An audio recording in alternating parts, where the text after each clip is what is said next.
Okay.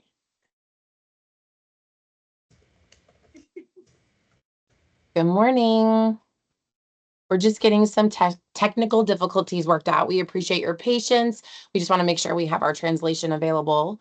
And so we are working on that right now.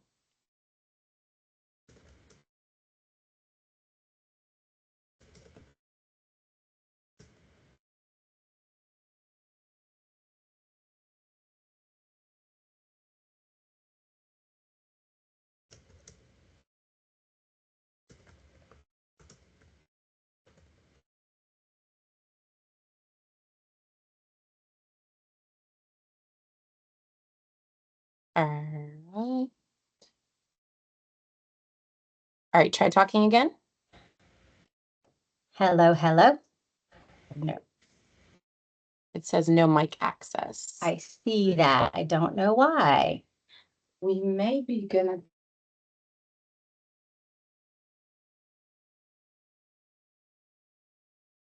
Do you want me to try or?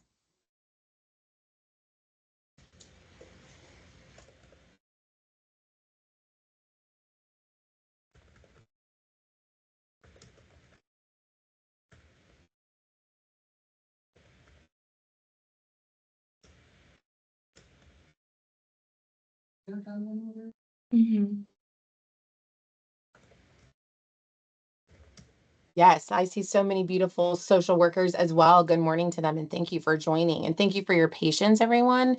We're just trying to make sure that we have our translation. And Becky, you can hear me clearly, right? It's just that the Yes. Microsoft is not picking up any mic access. So I don't know that I can.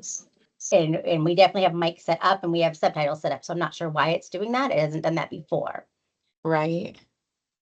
Do you want me to just try and see if it works on? It won't work from when I speak, though. It still won't. Can you just use show your it? computer and take your screens and do it on your Okay.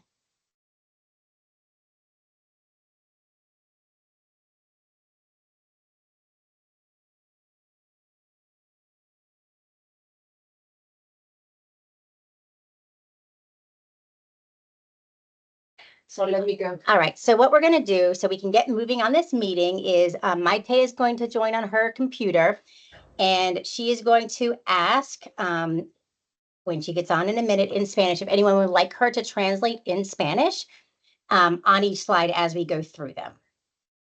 So let her get set up on her computer. And as you can see, we are getting ready to start our clip input and feedback session for Fulton County Schools federal programs. We have 2 of those scheduled. This week, one is today and one is tomorrow at 1 p.m. My name is. Am I still? Sorry, I'm sorry. I was just testing it because it's working on mine. But when you talk, it doesn't work when I talk. Right, I know, but I just didn't know if you wanted to like pull a chair because. No, it's fine. It's fine. I think it'll be better too because Maite can answer questions that way more clearly too, rather than just somebody reading along. Perfect. So I'll let Maite introduce herself and then we will get started. Muy buenos días, gracias por estar aquí. Mi nombre es Maite Lara. Si usted necesita que esta reunión sea interpretada, por favor, abra su micrófono en este momento y déjenos saber. Yo voy a estar pendiente y voy a estar aquí. Si necesita algo, déjenos saber.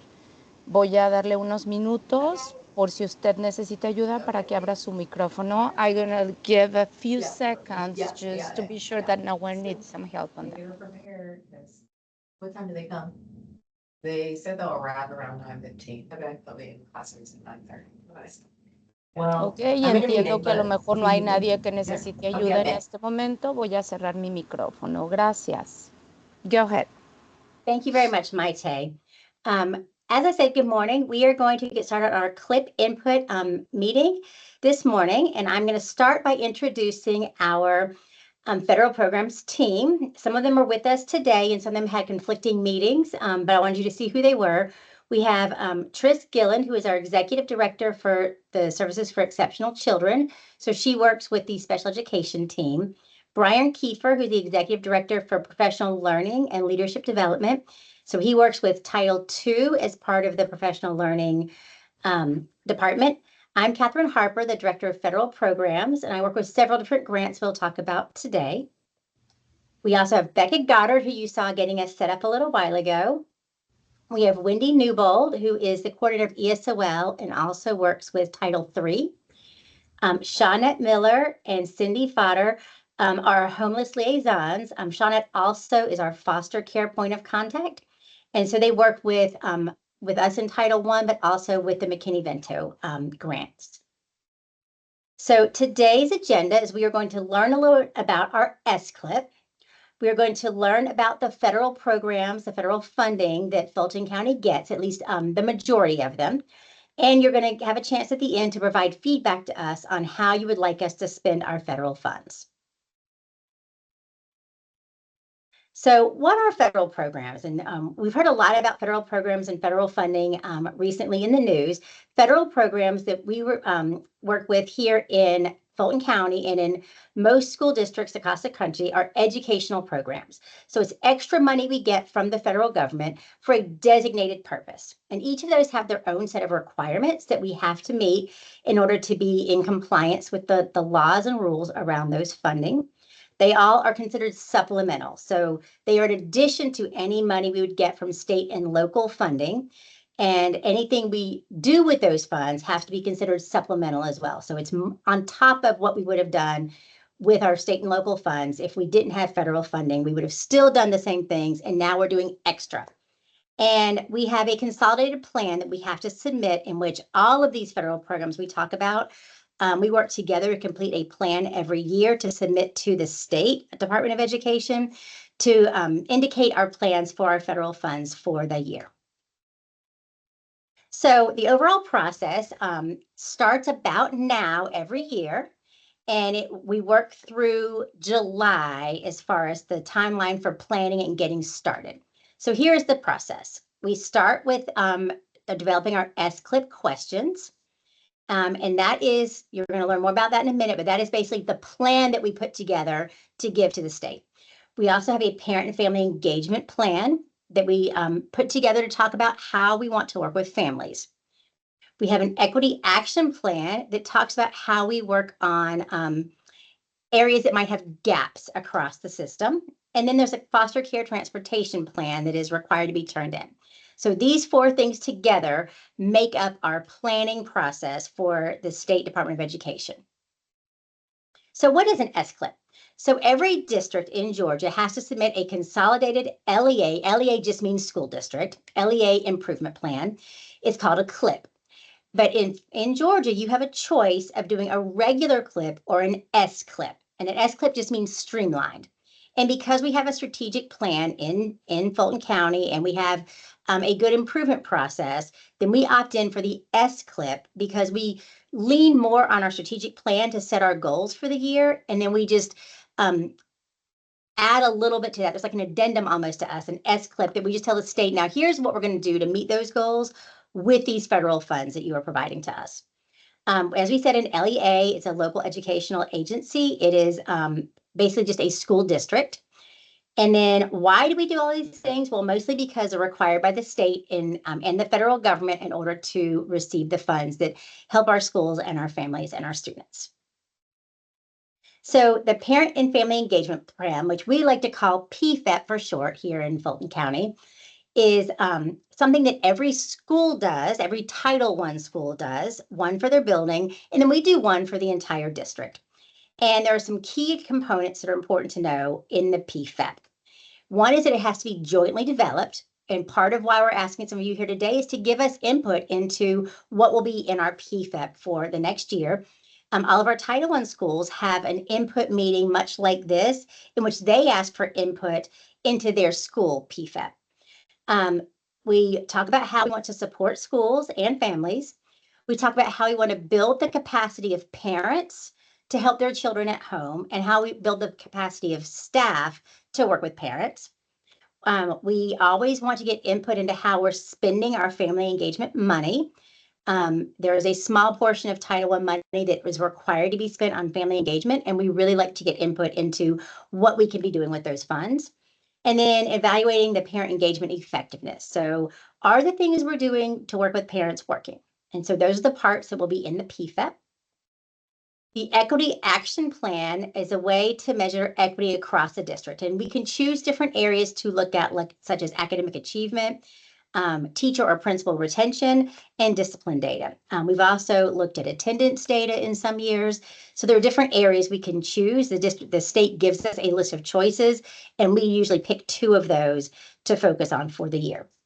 In the foster care transportation plan, several years ago, the McKinney-Vento Act added foster care as an umbrella under the protections that students experiencing homelessness have had. And so one of the pieces of that is to talk about how we plan to transport students that are homeless or in foster care if they intend to stay in their school that they were already in and if they have moved. And so we have a plan, we do that for the state every year. So here are the federal programs that we receive in Fulton County: Title I, II, III, and IV, Title 6B, which is also known as IDA or Special Ed Grant, and McKinney-Vento. And we're going to learn a little bit about all of these today. So what is Title I? So Title I is one of our federal programs, and it's to give us extra money, supplemental money, that is for schools that experience a higher level of poverty than other schools. So the idea is to even the playing field for schools that have more economic hardship. And it's really intended to help all of the students in those schools meet the state goals. And for Georgia, the state goals typically mean the milestones. So how do we use Title I? So most of our money, about 71 or 72% of the Title I dollars that we receive, goes straight to our schools. And our schools then can use the funding based on the needs of the school. So a lot of our schools use that money for extra teachers or instructional coaches. They might buy a parent liaison to work with parents. They may pay for some professional learning for their staff, or buy some extra materials, books for software, things like that for the classrooms. And then they do use a small amount for family engagement programs in the building. At the district level, we tend to do bigger things. We do have some training and support that we use to help the coaches in the school, the instructional coaches.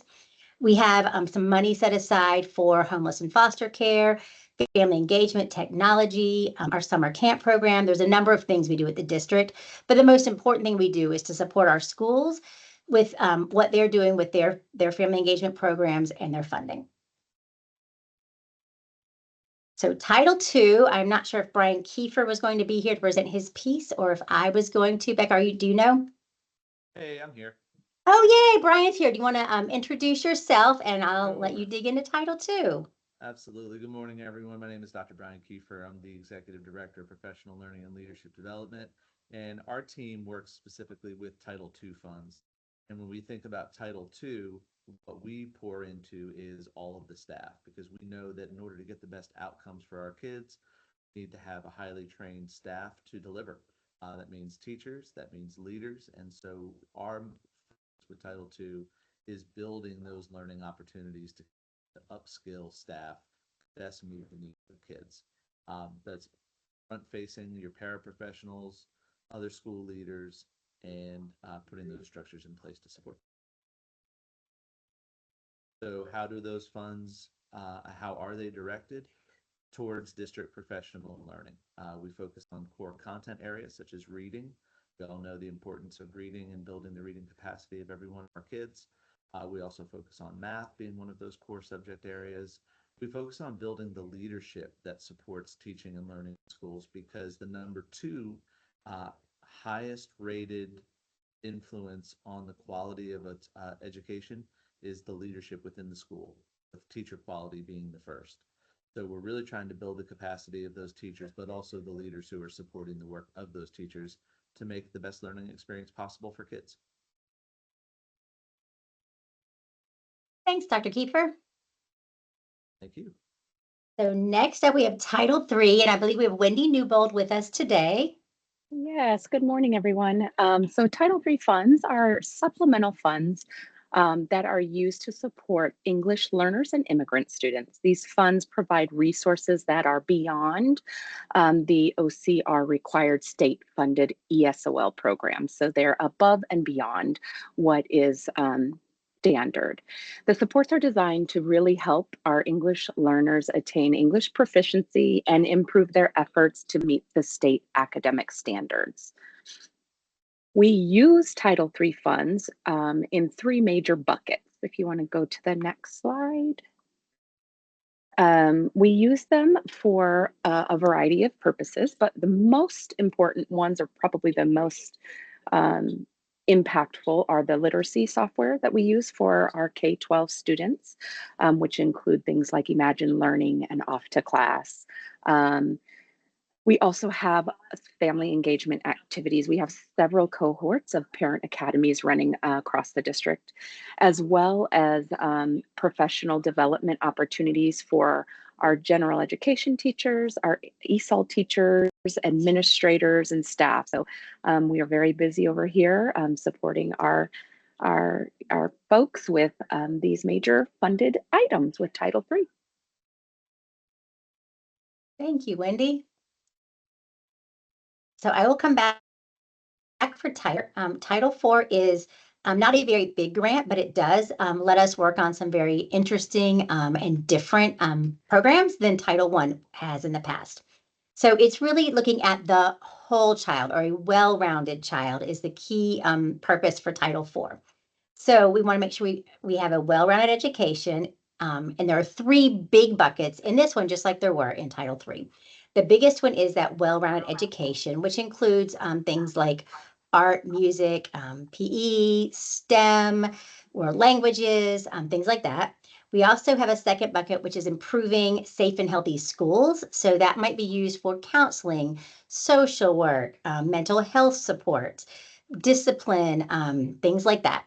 And then the last littler bucket is improving technology in the classrooms. This is not buying computers for teachers, but more training to help teachers better use technology in their classrooms. So as we said, they're in the three buckets. A lot of our money does go to the second bucket, the mental health and behavior supports in schools.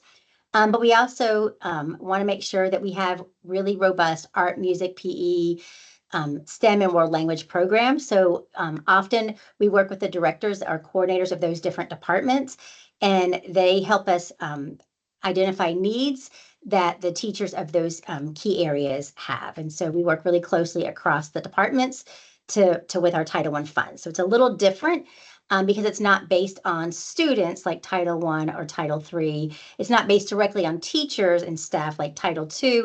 It's more about these umbrella programs that really make a difference for our schools. So we also talked about Title 6B IDA, and unfortunately, Tris Gillen couldn't be here today. She is hanging out with our board today with a different presentation, so I'm jumping in for her. But if you have specific IDA special ed questions, we will definitely capture those for you and make sure we get back to you once I have a chance to talk with her. But we do have these key points of the IDA special ed grant. It is required that school districts provide a free appropriate public education. Often you hear that called FAPE. And that they make sure that students who need IEPs or individualized education plans have access to those. It ensures that we have special education and related services are things like speech and occupational therapy that are provided to students with disabilities. And it is actually provided for students ages 3 to 21. So most of this grant, which is, as you can see, almost $18.5 million, is pretty much all it's used for staffing, for special ed teachers, special ed parapros. So that's where most of the money goes to. And then maybe some materials to support those classrooms with anything that is left over after the staff that they spend the money on. So McKinney-Vento is, and I know that Shawnette and Cindy are both here from the homeless and foster care team.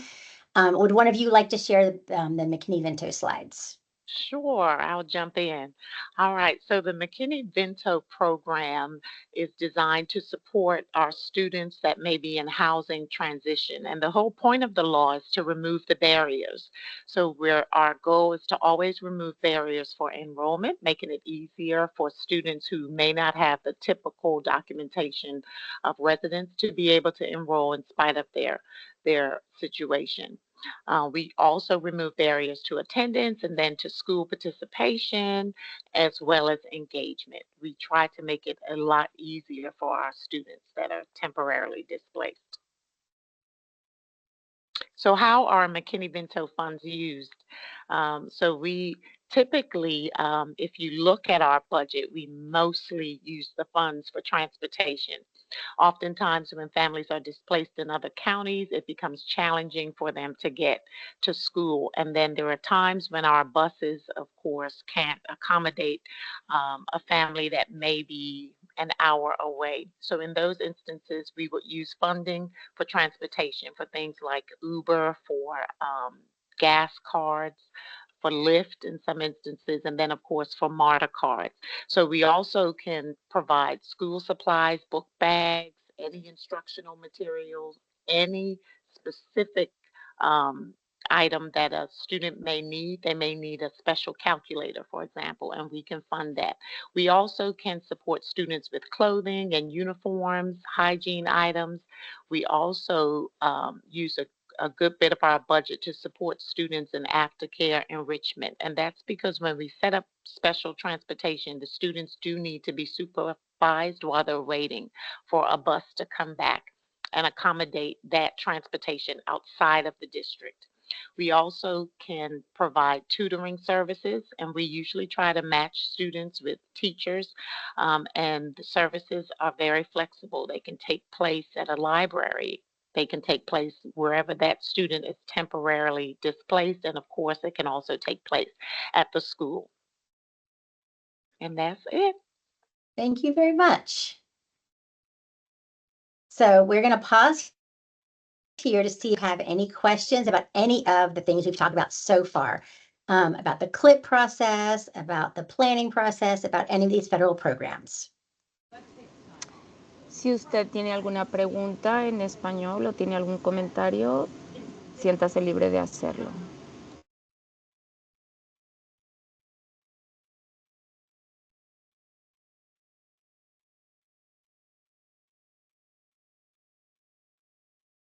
Okay, great. Feel free to reach out to us later for questions if they come up later, but we'll move on to the next part of our presentation.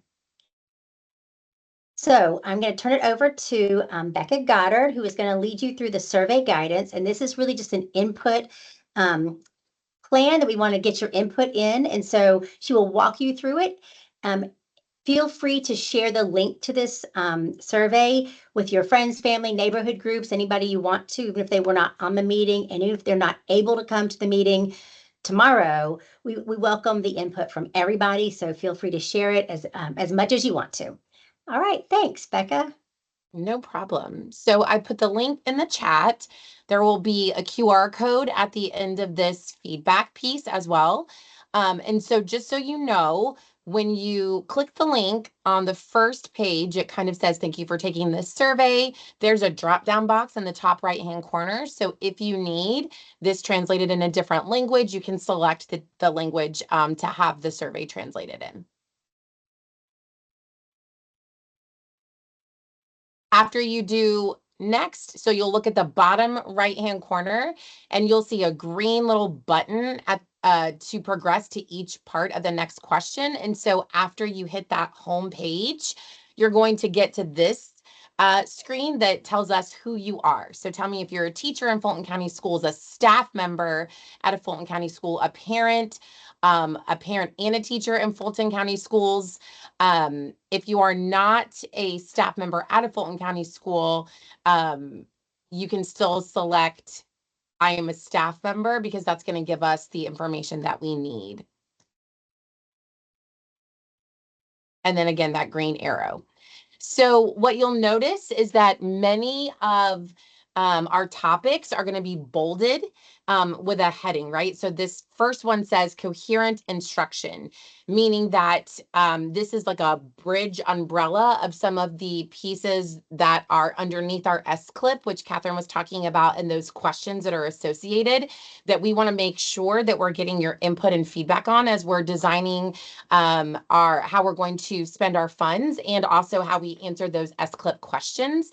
And so this one is particular to instruction. So coherent instruction is just making sure that these pieces underneath that instructional umbrella, so the content that we're providing to students is listed under here, and we want you to pick your top 3 choices. So from here, online programs, more teacher training, instructional materials, more positive behavior incentive system rewards, that PBIS, extended time, additional teachers, coaches. So you'll see a big long list, and I apologize for those big long lists, but we wanted to make sure that it was comprehensive so that you could give us your top 3 choices.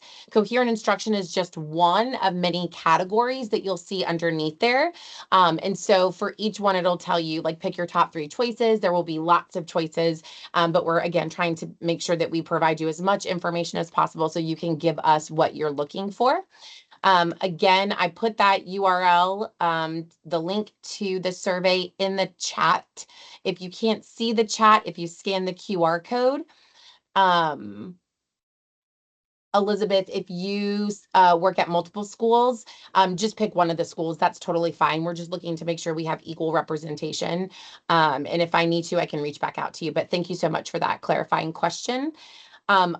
As Catherine mentioned, we would love for you to share this survey out with as many people as you can. So if you have friends, we also have it linked on our district homepage. So if you go to fultoncountyschools.org and go to departments, select federal programs, and the link to this survey is there for you so that you have access to it if you lose the link. Great, thank you. So we will pause and let everybody use a QR code or click on the link and make your way through. We're going to stay on the call while you do that in case you get stuck or have a question. You can just either unmute and ask, or you can type it in the chat box, whatever you prefer.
Yes, ma'am. We want to take a picture of the worldwide famous Really? 60-year-old woman.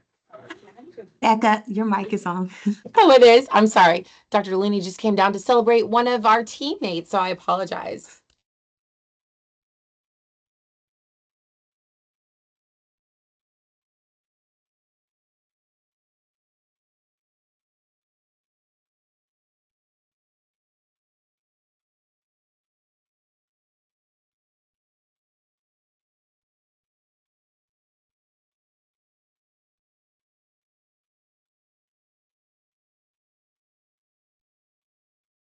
As you finish your survey, then that would be the end of the meeting. I'm going to stay on in case there are any other questions or comments that you'd like to make. And I will leave the QR code up for a little bit longer. But thank you very much for being here today. We appreciate your time and your input. And we are excited to read the results of what you have completed on here today. Have a great rest of your day. Thank you.